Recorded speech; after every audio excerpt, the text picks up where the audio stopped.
आज है 29 जुलाई 2025 दिन मंगलवार।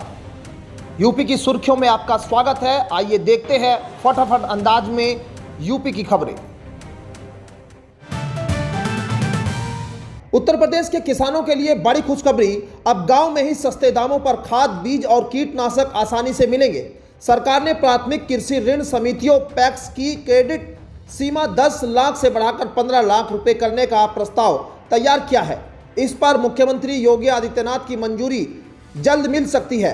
पैक्स को यह ऋण ब्याज मुक्त मिलता है, जिससे वे किसानों को समय पर जरूरी कृषि सामग्री उपलब्ध करा सके। इससे किसानों को राहत मिलेगी और पैक्स आत्मनिर्भर बनेंगे। फिलहाल राज्य में 8134 पैक्स है, जिनमें से 6861 सक्रिय रूप से कार्यरत है। उत्तर प्रदेश में शिक्षा व्यवस्था में बड़ा सुधार किया गया है। योगी सरकार ने सभी कंपोजिट विद्यालयों में 2-2 स्मार्ट क्लास स्थापित करने का निर्णय लिया है।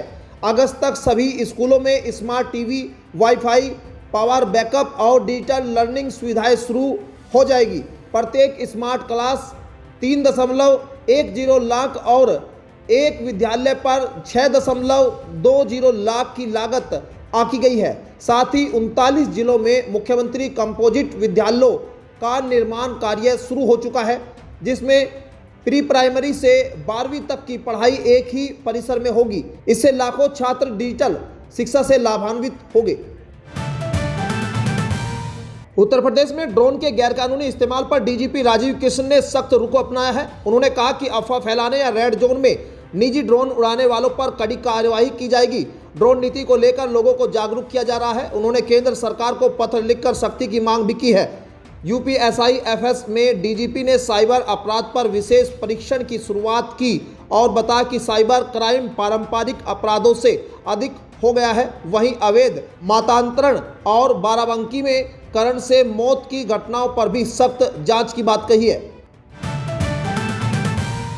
मुख्यमंत्री योगी आदित्यनाथ ने जनता दर्शन आयोजित कर प्रदेशवासियों की समस्याएं सुनी। लखनऊ स्थित अपने आवास पर मुख्यमंत्री ने 60 से अधिक पीड़ितों से मुलाकात की, प्रार्थना पत्र लिया और आश्वस्त किया कि निश्चित होकर घर जाइए, आपकी हर समस्या का समाधान होगा।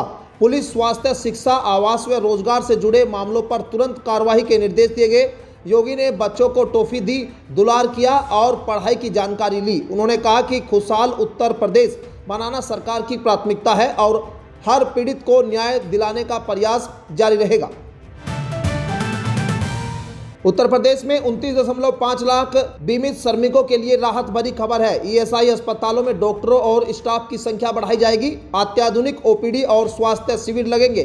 साथ ही आवश्यक दवाओं की होम डिलीवरी सेवा भी शुरू होगी। वाराणसी में नया मेडिकल कॉलेज खोलने की तैयारी है। राज्य में ईएसआई के 6 और ईएसआईएस के 10 अस्पताल व 94 औषधालय कार्यरत है।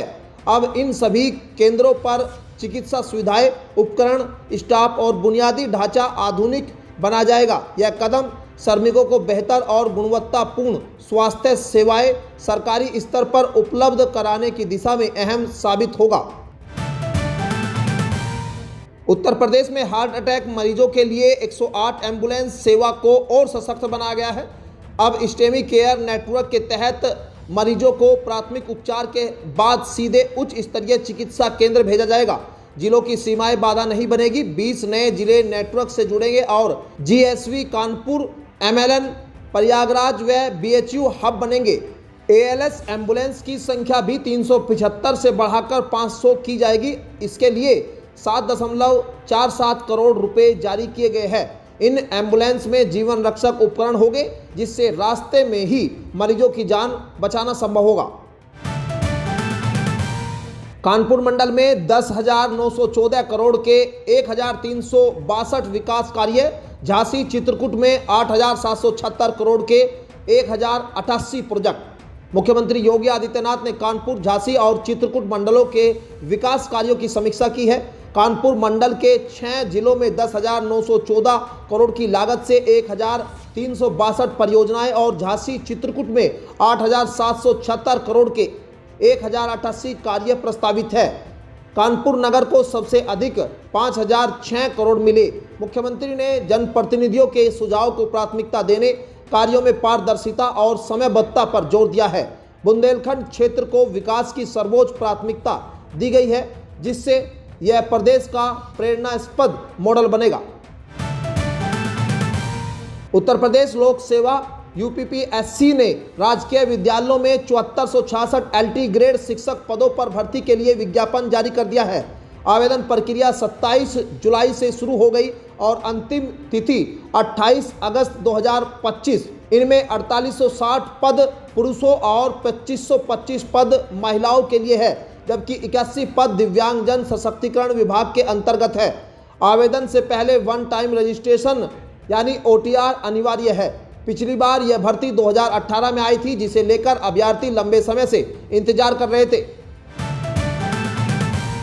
उत्तर प्रदेश के परिषदीय विद्यालयों में पढ़ने वाली 26,215 दिव्यांग छात्राओं को हर महीने 200 का स्टाइपेंड मिलेगा। यह राशि अधिकतम 10 महीनों तक DBT के माध्यम से सीधे उनके खातों में भेजी जाएगी। इसके लिए समग्र शिक्षा योजना के तहत 5.24 करोड़ स्वीकृति किए गए हैं। लाभार्थियों की पात्रता की पुष्टि जिला स्तरीय समिति द्वारा की जाएगी। यह कदम दिव्यांग छात्राओं को आर्थिक रूप से सहारा देने और शिक्षा में प्रोत्साहित करने के उद्देश्य से उठाया गया है। योगी आदित्यनाथ बने सबसे लंबे समय तक यूपी के मुख्यमंत्री, रचा इतिहास। योगी आदित्यनाथ ने उत्तर प्रदेश के सबसे लंबे समय तक मुख्यमंत्री पद पर रहने का रिकॉर्ड बना लिया है। उन्होंने अब तक 8 साल 4 महीने 10 दिन का कार्यकाल पूरा कर लिया है, जिससे पूर्व मुख्यमंत्री गोविंद बल्लभ पंत का रिकॉर्ड पीछे छूट गया है। 19 मार्च 2017 को मुख्यमंत्री पद की शपथ लेने वाले योगी 2022 में दोबारा सत्ता में लौटे। वे यूपी के पहले मुख्यमंत्री हैं जिन्होंने लगातार 2 बार पूर्ण कार्यकाल संभाला। गोरखपुर के सांसद रहे योगी आदित्यनाथ अब यूपी की राजनीति में सबसे स्थायी नेतृत्व के रूप में स्थापित हो चुके हैं। उत्तर प्रदेश सरकार ने बिल्डिंग बायलॉज में बड़ा बदलाव किया है। अब 100 वर्ग मीटर तक का आवासीय और 30 वर्ग मीटर तक का व्यावसायिक निर्माण केवल ₹1 में ऑनलाइन स्वयं प्रमाणन से पास होगा। वाराणसी विकास प्राधिकरण के अनुसार इसके लिए नक्शा पास कराने की लंबी प्रक्रिया नहीं करनी होगी। आवेदक को जमीन का विवरण, उपयोग, सड़क की चौड़ाई जैसी जानकारियां देकर पोर्टल पर रजिस्ट्रेशन करना होगा। गलत जानकारी देने पर कार्रवाई होगी। यह नियत विवादित, प्रतिबंधित या सरकारी जमीन पर लागू नहीं होगा। इससे छोटे घर बनाने वालों को बड़ी राहत मिलेगी। सपा सांसद डिंपल यादव पर मौलाना साजिद राशिदी की आपत्तिजनक टिप्पणी पर भाजपा नेता ने सपा और अखिलेश यादव पर निशाना साधा है। महिला कल्याण मंत्री बेबी रानी मौर्य ने कहा कि अखिलेश की चुप्पी नारी सम्मान पर सवाल है। उन्होंने पूछा कि क्या अखिलेश ने वोट बैंक की खातिर अपनी पत्नी का अपमान स्वीकार कर लिया है। उन्होंने कांग्रेस की प्रियंका गांधी की चुप्पी पर भी सवाल उठाए। मौर्य ने कहा कि भाजपा किसी भी महिला का अपमान बर्दाश्त नहीं करेगी। यह केवल डिंपल नहीं, सभी महिलाओं का विषय है। उत्तर प्रदेश सरकार 1 अगस्त से गोरखपुर लिंक एक्सप्रेसवे पर टोल वसूली शुरू करने जा रही है। यूपीडा ने टोल दरें तय कर दी है, जो आगरा, लखनऊ, पूर्वांचल व बुंदेलखंड एक्सप्रेसवे से काफ़ी कम होगी। 91.35 किलोमीटर लंबे इस एक्सप्रेसवे पर 7283.28 करोड़ रुपए खर्च हुए हैं। मुख्यमंत्री योगी आदित्यनाथ ने इसका उद्घाटन 20 जून को किया था। यात्रियों के लिए 16 अंडरपास समेत कई सुविधाएं हैं। टोल शुल्क किलोमीटर के हिसाब से तय किया गया है और मासिक पास की सुविधा भी दी जाएगी। उत्तर प्रदेश में बीजेपी के नए प्रदेश अध्यक्ष की नियुक्ति को लेकर सस्पेंस बना हुआ है। भूपेंद्र सिंह चौधरी का कार्यकाल समाप्त होने के बाद नए चेहरे को लेकर चर्चा तेज है। सूत्रों के मुताबिक पार्टी सामाजिक संतुलन साधने के लिए SC या स्वर्ण जाति के नेता को मौका दे सकती है। बेबी रानी मौर्य, स्वतंत्र देव सिंह जैसे नाम चर्चा में हैं।